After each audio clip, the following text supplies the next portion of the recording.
सैनिक साथियों नमस्कार। जय भारतीय सेना।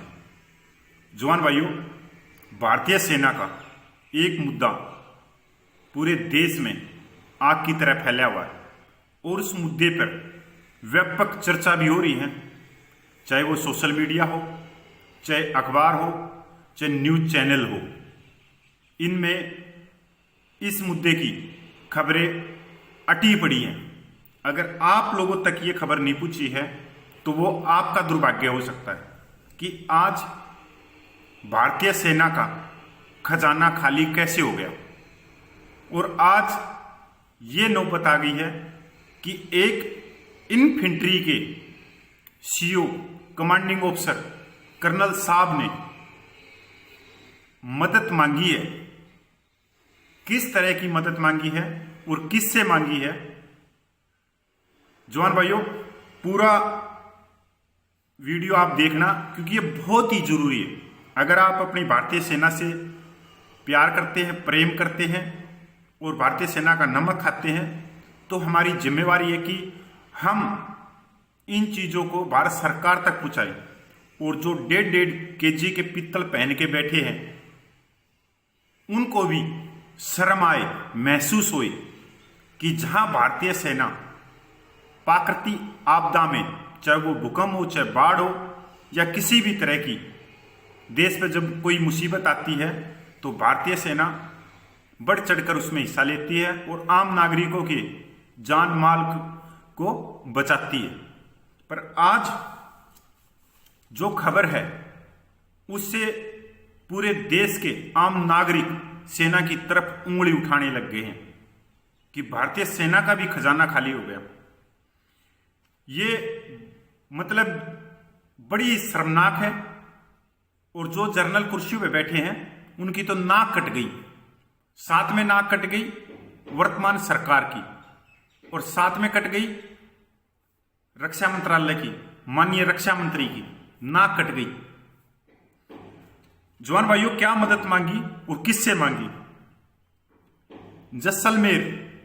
जैसलमेर में एक इन्फेंट्री यूनिट है और इन्फेंट्री के सीओ ने जैसलमेर में एक कोविड सेंटर बनाया जा रहा है 200 बेड का भारतीय सेना की तरफ से। और एक इन्फेंट्री के सीओ ने बॉलीवुड एक्टर सोनू सूद, आप लोगों को उसका नाम पता होगा, परिचित भी होंगे, कि उसको एक पत्र लिखा है 13 मई को। उस पत्र के माध्यम से उसने जो कोविड अस्पताल बन रहा है उसके लिए साजो सामान मांगा है, मेडिकल सामान मांगा है, इक्विपमेंट मांगे हैं मेडिकल के लिए। सीओ ने उसकी तारीफ करते हुए सोनू सूद की कि एक ये न्यूज़पेपरों में भी आ गई, दिनांक 22 मई 2020 द इंडियन एक्सप्रेस पत्रकार मन अमन सिंह चिन्ना के द्वारा इस खबर को लिखा गया है, छापा गया है। सीओ ने अनुरोध करते हुए सोनू सूद से कहा है कि 200 बेड का अस्पताल बन रहा है, अगर आप हमारी मदद करते हो तो आपको भारतीय सेना आपके उद्धार कार्यों के लिए जानेगी। उन्होंने क्या सामान मांगा? 4 आईसीयू बेड, 10 ऑक्सीजन सदरता, 10 jumbo oxygen cylinder, 1 X-ray machine और 2 15 केवी के जनरेटर। ये करोड़ों रुपए का सामान है। 2 जनरेटर सेट, जैसे सीओ की बुआ की शादी है कोई, उसमें उसने लाइट लगानी है। नाक कट गई कि भारतीय सेना के पास में खजाना नहीं है। तो पिछले सालों में जो कुछ हुआ, जो सरकार छाती में हाथ मार रही थी और जो जनरल छाती में हाथ मार रहे थे, रक्षा बजट जा कहां रहा है? आप लोगों को मालूम होगा कि नॉर्थ ईस्ट के लिए कमांड बनाई गई थी चाइना के लिए, वो बनी भी, थोड़ी बहुत चली भी, मेरे ख्याल में करोड़ों रुपया खर्च हुआ, बंद कर दी। पिछले सालों में आप लोगों ने देखा होगा बहुत सारे राइफलों की डिमांड दे दी दूसरे देशों को, क्योंकि वो व्यवसाय है दूसरे देशों का। कभी 4 लाख आ रही है, कभी 12 लाख आ रही है, कभी घटा के 40,000 आ गई, कभी 4,000 आ गई। आई या नहीं आई पता नहीं, बजट कहां गया। बात यह है कि अगर तेज बहादुर जैसा सैनिक आवाज उठाता है कि खाना खराब है, क्योंकि तेज बहादुर बीएसएफ का जवान है और जो खाने की सप्लाई थी वो ब्रिगेड से, आर्मी ब्रिगेड से थी, तो उसका कोर्ट मार्शल कर दिया जाता है। जबकि यहां पिछले आपने जर्नल देखा होगा जिसने बोला था कि 10 दिन का गोला बारूद रहा है और वो लेटर वायरल भी हो गया, उसका कुछ नहीं बिगड़ा। वर्तमान सरकार ने 2 साल पहले सेना के अधिकारियों की राशन मणि बंद कर दी, तो एक कर्नल ने रक्षा मंत्रालय से लेके सबको नोटिस दे दिया कोर्ट का।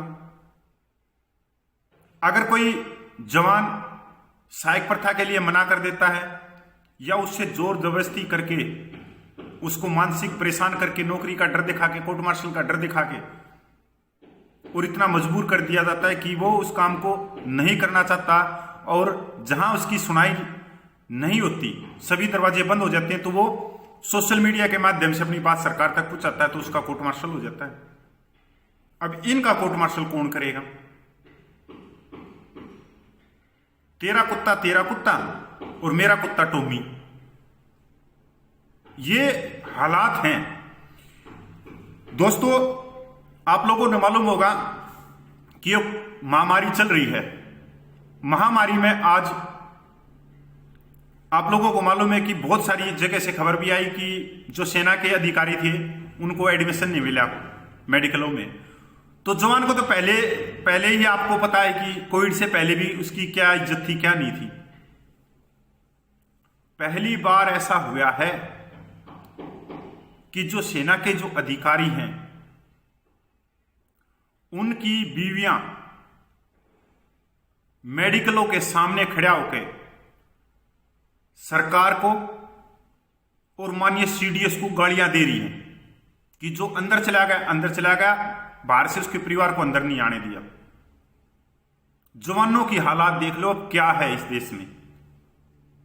दूसरी बात, जो ईसीएचएस पोल कॉलोनी खोली गई थी, वो क्यों खोली गई थी? सिर्फ अधिकारियों को रोजगार देने के लिए। प्रति साल जवान मेडिकल भत्ता के रूप में 3600 करोड़ रुपया देता है। तकरीबन 450 से ऊपर पोल कॉलोनी का पूरे देश में, और इनके अंदर 2000 से ऊपर डॉक्टर हैं।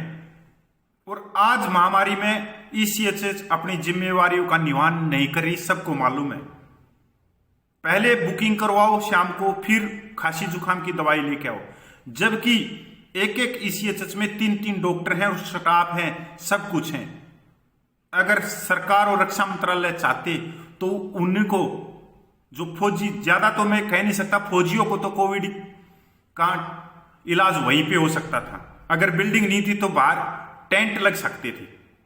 जबकि सबसे इंजॉय जो ईसीएचएस के डॉक्टरों ने लिया 80 हजार रुपये पेमेंट, 4 घंटे बैठते हैं और थूक लगा के चले जाएं।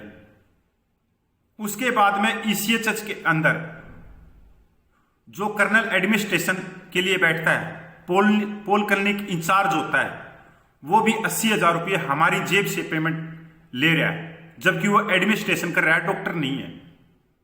और हरियाणा और पंजाब में जीओजी और हरियाणा में बिजली विभाग में 15 हजार रुपये में कर्नल और ब्रिगेडियर नौकरी कर रहे हैं। तो क्या ईसीएचएस में एक कर्नल की जगह एक जवान को नहीं बिठाया जा सकता था, जिससे वो 15,000 या 20,000 रुपये में वो काम कर लेता, तो 60,000 रुपये बचते। बहुत सारे भाई बोलेंगे कि एडमिनिस्ट्रेशन ऐसे नहीं होता, पढ़े लिखे करते हैं। तो मैं उनको बताना चाहता हूं, जितने प्राइवेट मेडिकल हैं, या तो वो उनके हैं जिनकी जमीनें बिक गई, या वो नेता हैं जो भ्रष्ट हैं, जो अनपढ़ हैं, वो मेडिकल खोल के बैठे और उनके नीचे पढ़े लिखे एमबीबीएस डॉक्टर काम कर रहे हैं। तो एक जवान क्यों नहीं कर सकता?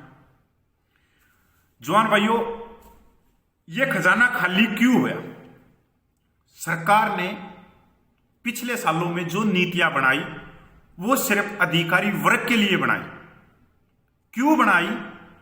क्योंकि सरकार ने इनका मुंह बंद करना था कि हम कुछ भी करते रहें, कुछ भी कहते रहें, ये नहीं बोलने चाहिए, इनको इतना बेनिफिट दे दो। और जवानों का भी पेट काट के बेनिफिट दिया गया। आप लोगों को याद होगा कि एक बार माननीय प्रधानमंत्री ने जब वो एयर स्ट्राइक हुई तो माननीय प्रधानमंत्री ने बोला था कि जो लड़ाकू विमान है वो बादलों में छुपकर बम गिरा देते हैं तो रडार की पकड़ में नहीं आता। तो बड़े विदेश तक और देश तक आम आदमियों ने बड़ी ये मजाकिया ढंग में ली कि यार ये भी कोई बात होती है, एक माननीय प्रधानमंत्री के संवैधानिक पद पे बैठे। किसी भी अधिकारी ने इस बात को गलत नहीं बताया। क्यों नहीं बताया? क्योंकि वो उनको पहले ही इतना फायदा दिया गया था कि वो बात का विरोध ना करे, किसी भी बात का, इसलिए दिया गया था। 2013 की रैली में हुई, जो रेवाड़ी रैली हुई, उसके बाद में वन रैंक वन पेंशन दी गई। कोश्यारी कमेटी ने साफ शब्दों में बोला था कि कम सर्विस वाले जवानों को वन रैंक वन पेंशन मिलनी चाहिए, जबकि सरकार ने जो 58 साल से 54 साल से ऊपर हैं उनको पूरा बेनिफिट दिया। और आज छाती ठोक के सरकार बोल रही कि हमने 42,500 करोड़ रुपया किसको दिया। तो सरकार को डाटा बाहर लेके आना चाहिए कि 42,500 करोड़ में से अधिकारी वर्ग को कितना मिला और जवान वर्ग को कितना मिला। भारत सरकार हमेशा बोलती है कि रक्षा बजट का 80% हिस्सा वेतन भत्तों और सुख सुविधाओं में चला जाता है। तो भारत सरकार को यह भी बोलना चाहिए कि सुख सुविधाएं किसके लिए। सभी भाइयों ने छावनियां देखी होंगी और छावनियों में वो हर सुख सुविधा होती है, जो माननीय राष्ट्रपति या प्रधानमंत्री के पास में भी नहीं होती होंगी। बड़े बड़े पार्क, बड़े बड़े कोठियां, मामूली दर पे बिजली, पानी, गाड़ियां, जवान साफ सफाई के लिए। इतनी ऐश तो हमारे राजनेता जो हैं वो भी नहीं करते। तो ये जा कहाँ है? सरकार ने जो 70 साल से होता हुआ था भारतीय सेना में, जो अंग्रेजों की प्रथाएं थी, जो हिटलरशाही थी, कि यहां पर जो आ गया वो अपने आप को इस सेना का सबसे बड़ा राजा बना लो, इतनी ऐशो आराम कर लो कि उसको यही नहीं पता लगे कि हम सेना में देश सेवा के लिए भर्ती हुए हैं, गोलियां खाने के लिए भर्ती हुए हैं। जवान भाइयों, सरकार की जो गलत नीतियों ने जो पूरा रक्षा बजट बिगाड़ा है, वो आने वाला समय हमारी भारतीय सेना को कहीं ना कहीं कमजोर करेगा। अगर सरकार ने समय रहते हुए अच्छे कदम नहीं उठाए, और सरकार उठाए या नहीं उठाए ये तो सरकार को सोचना है। अगर उसको अपनी भारतीय सेना के नाम से वोट लेनी है, अभी होली दिवाली पे रसगुल्ले मिठाई खाने से काम नहीं चलेगा। अभी तो कदम उठाने पड़ेंगे और सख्त उठाने पड़ेंगे।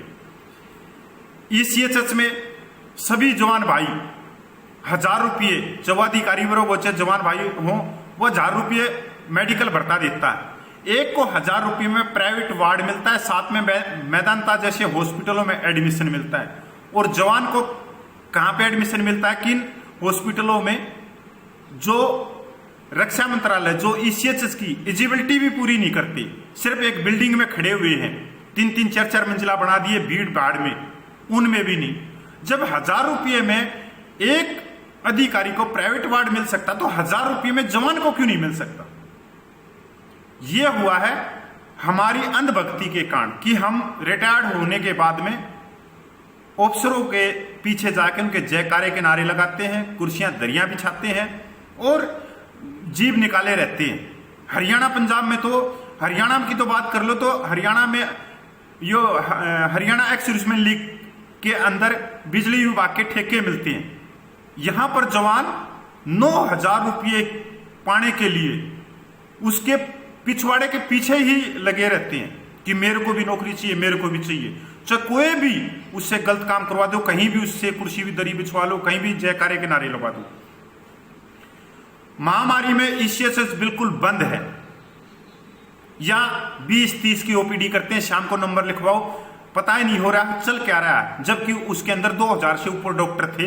उन 2000 डॉक्टरों को जहां इस देश के अंदर 16,000 पे एक डॉक्टर है, वहां पर 2000 से ऊपर डॉक्टरों सिर्फ 8-10 घंटे बैठकर अपने घर चले जाते थे। जबकि हम उन ईसीएचएस को कोविड अस्पतालों में तब्दील कर सकते थे। जब नए नए कोविड अस्पताल बना सकते हैं तो वहां क्यों नहीं बनाई। राशन मनी सरकार की पहली, इस सरकार ने आते ही ऑफिसरों की राशन मनी बंद करी। बहुत बड़ा कदम था ये सेना के बजट को बढ़ाने के लिए। फिर सरकार ने वो राशन मनी खोली, ये रक्षा बजट के नुकसान के लिए। सीएसडी के लिए रक्षा बजट का बहुत सारा हिस्सा खर्च होता है इनको चलाने के लिए। अब मेरे को यह समझ में नहीं आ रहा कि ईसीएचएस और सीएसडी अमीर को मिलनी चाहिए या गरीब को मिलनी चाहिए। अगर अमीर को भी मिलनी चाहिए तो आज भारत सरकार सभी गरीबों को कोरोना महामारी में राशन दे रही है। तो टीचर हो गए, पुलिस कर्मचारी हो गए, पटवारी हो गए, तहसीलदार हो गए, आईपीएस आईएएस हो गए, बड़े बड़े सेक्रेटरी हो गए, तो उनको राशन क्यों नहीं दिया जा रहा है। ये दोनों जो फैसिलिटी है ये तुरंत प्रभाव से ये अधिकारियों से वापस ली जाए, क्योंकि गरीब और अमीर का सरकार जब तक भेद नहीं जानेगी, जब तक उनके लिए अलग अलग नीतियां नहीं बनाएगी, तब तक हमारी सेना की जो साजो सामान है वो पूरे नहीं हो सकते। और इसी तरह से आगे आज तो इससे एक इन्फेंट्री के सीओ ने चिट्ठी लिखी है सोनू सूद को, कल तो पता नहीं क्या क्या मांग लेंगे ये सिविल से, किसी से कभी अडानी को लिख देंगे, कभी मुकेश को लिख देंगे हमारे पास में गोली नहीं है, राइफल है, हमारे पास में पहनने के लिए जूते नहीं है, जूते भिजवा दो। सेना की गाड़ियां सबसे ज्यादा यही घूमती रहती है।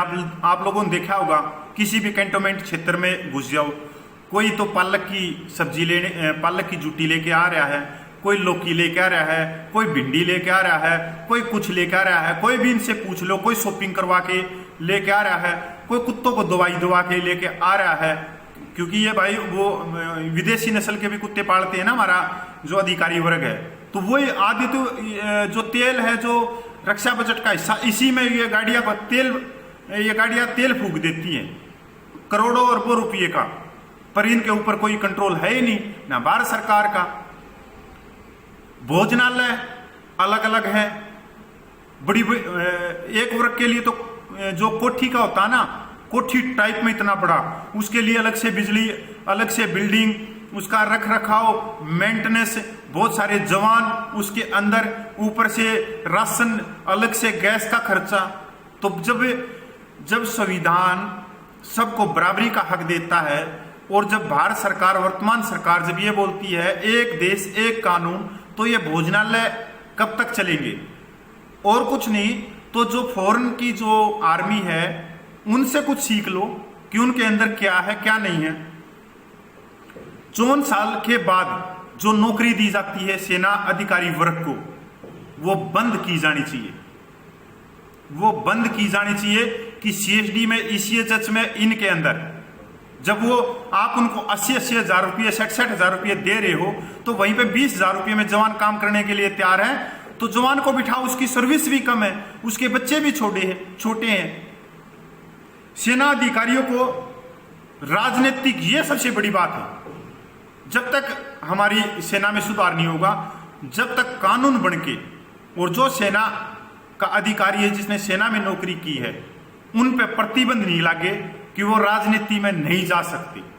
बहुत सारे ऐसे देश हैं इस संसार के जिनके ऊपर प्रतिबंध है, क्योंकि अगर एक जनरल कांग्रेस में गया है तो एक बीजेपी में है, एक क्षेत्रीय दल में, और वो कहीं ना कहीं आपस की राजनीति में सेना के मान सम्मान को गिरा देते हैं। उनको ये भी नहीं पता कि हमने क्या बोलना चाहिए डिबेट में, क्या नहीं बोलना चाहिए। आप लोगों ने बहुत सारे देखे होंगे, बड़ी बड़ी मूंछों वाले, वो टीवी के ऊपर थूक फेंकते रहते हैं, टीवी की स्क्रीन से बाहर निकलने लग जाता था।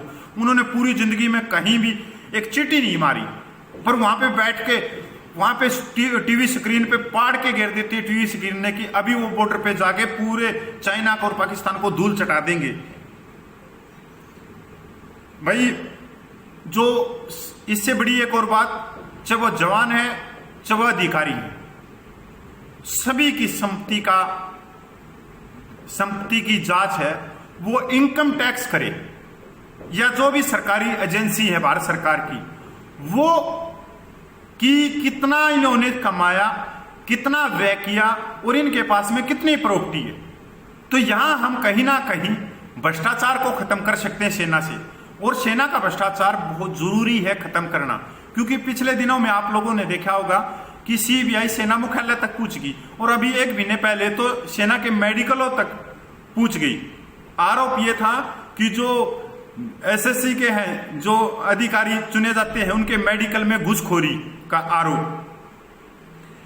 बिजली फ्री, ये बड़ी बड़ी कोठियां, बड़ी बड़ी चीजें, जब आप लाखों रुपए की पेमेंट कर रहे हो तो फ्री क्यों दे रहे हो?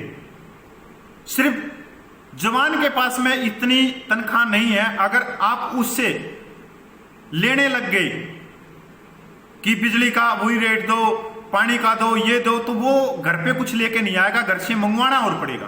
पर जब आप 2.5-3 लाख रुपए दे रहे हो तो फिर ये फ्री का झंझट कब तक? दूसरी बात, 7 पे कमीशन भारत सरकार लेके आई, उसके अंदर जवान को 2.57 दिया और अफसर को 2.81 क्यों दिया? रक्षा बजट की ऐसी तैसी करने के लिए। जब 2.57 में जवान खुश हैं तो क्या अधिकारी वर्ग 2.57 में खुश नहीं रह सकता? ये भारत सरकार ने उल्टे काम करे। अलाउंस, जब सेना जीवन की कठिनाइयां एक है, चाहे ग्लेशियर में रहो, चाहे रेगिस्तान में रहो, चाहे पहाड़ियों में रहो, जब ग्लेशियर का अलाउंस जवान को 21,500 रुपये मिल रहा है तो अधिकारी को उसी बर्फ का 42,500 देने की क्या जरूरत थी? क्या रक्षा बजट क्या हमारी सेना को कमजोर करने के लिए दिया गया? मिलिट्री सर्विस पे जब सेना जीवन की कठिनाइयां एक है, सभी को रिक्स है, जवान तो पहले बॉर्डर पे खड़ा रहता है और सबसे पहले गोली खाता है, उसको 5200 रुपया और उसको 15,500 रुपया क्यों दिया? 5200 रुपये में जब जवान खुश है तो अधिकारी क्यों नहीं खुश हो सकता? अलाउंसों के अंदर इन्होंने इतना बड़ा बंदर बाट करी कि पूरे रक्षा बजट की ऐसी की तैसी करके रख दी। आज भाई बहुत सारे भाइयों के मेरे वीडियो से मिर्ची लगेगी, तो मैं उन भाइयों को यह कहना चाह रहा हूं कि बरनोल अपने पास में रखो, जैसे ही मिर्ची लगे वैसे ही बरनोल से दवाई निकाल कर जबी लगा लेना, नहीं तो मिर्ची ज्यादा लगेगी। भाइयों, इसके अंदर भारत सरकार ने सेना की जो आज माड़ी हालत करी है तो इसका जिम्मेवार वर्तमान सरकार है, क्योंकि 70 साल वालों ने कराया था, पर आज हमने जिससे उम्मीद थी उन्होंने और ज्यादा कर दिया कि एक वर्ग को जितना बेनिफिट दे सकते हो दे दो। लूट मची हुई है, जैसे नेता अपने घर पे उसमें संसद में बैठ के अपने लिए पे पेंशन सब कुछ बढ़ा लेते हैं, फैसिलिटियां बढ़ा लेते हैं, वैसे ही इन्होंने दोनों हाथों से लुटा दिया रक्षा बजट। ले जाओ जिसको चाहिए वो ले जाओ, जवान वहां खड़ा रहेगा। 1 रैंक ऑन पेंशन में जहां 2006 में एक कर्नल की 14,500 रुपया पेंशन थी, आज वो 1.25 लाख रुपये ले रहा है। क्यों दिया? वहीं पर एक जवान की विधवा की जो पेंशन थी वो 3500 रुपये थी, और एक लेफ्टिनेंट कर्नल की विधवा की पेंशन 5880 रुपये थी। आज जवान की विधवा तो ले रही है 9,000 रुपये, और जो अधिकारी की पत्नी है, जो विधवा है, वह ले रही है 72,000 रुपये। डिसेबिलिटी पेंशन, आंखें बंद पड़ी है। बड़े बड़े जनरल 1.5 kg का पित्तल लेके पहने बैठे हैं कंधे के ऊपर, उनकी आंखें बंद पड़ी है कि 2018 और 17 में 2000 डिसेबिलिटी पेंशन से आउट हुए हैं जनरल, कर्नल, ब्रिगेडियर, जहां पर 2006 से पहले डिसेबिलिटी पेंशन में कोई फर्क था ही नहीं। आज जवान 5500 रुपये से 18,000 रुपये के बीच में ले रहा है। वहीं पर जो अधिकारी वर्ग है वो 1.5 लाख से 2,72,000 रुपये तक ले रहे हैं। तो ये सारी की सारी जो जिम्मेवार जो आज माड़ी हालत करी है सेना की, इसका जिम्मेवार सिर्फ वर्तमान सरकार है। जवान भाइयों, आज एक कर्नल ने एक एक्टर से मदद मांगने की, वो तो बेशर्म आदमी था कि उसने माननीय प्रधानमंत्री को लेटर नहीं लिखा, माननीय राष्ट्रपति को नहीं लिखा, वित्त मंत्री को नहीं लिखा, रक्षा मंत्री को नहीं लिखा, और उसने चैनल तोड़ के और कहीं लिख दिया। वो तो कल ना पता नहीं कहां लिख देगा, वो तो कल ना अमेरिका लिख देगा, पाकिस्तान लिख देगा। तो उसको तो वो जो उसके ऊपर तो जांच होनी ही होनी चाहिए, क्योंकि उस कर्नल के पीछे और भी बहुत बड़े अधिकारी वर्ग हो सकते हैं कि उसकी पीठ थपथपाई हो कि तू लिख दे और आने दे माल पूरा का पूरा, क्योंकि ये करोड़ों रुपये का सामान है। जवान भाइयों, मैं पूर्व सैनिक कपिल फौजी सबका सैनिक संघर्ष कमेटी से, भाइयों कपिल फौजी के नाम से ये चैनल है, और ऐसी न्यूजों को जानने के लिए, ऐसे कि क्या चल रहा है भारतीय सेना में, तो आप इस चैनल को सब्सक्राइब करो और इसको शेयर भी कर दिया करो। इससे कोई मेरे को बेनिफिट नहीं है कि लाखों रुपया आऊंगे, कोई एक फुट्टी कोड़ी ना आती कितने भी, बस आपकी जानकारी के लिए, आप तक पहुंचाने के लिए अपना समय बर्बाद कर रहे हैं, किस आपको जागरूक करने के लिए। पर भाई ठीक है, जो चल रहा है, आप जहां कुर्सी दरी बिछा रहे हो वो बिछाते रहो, और जहां जयकारे के नारे लगा रहे हो वो लगाते रहो, फिर वीडियो को शेयर कर दिया करो। जय हिंद, वंदे मातरम।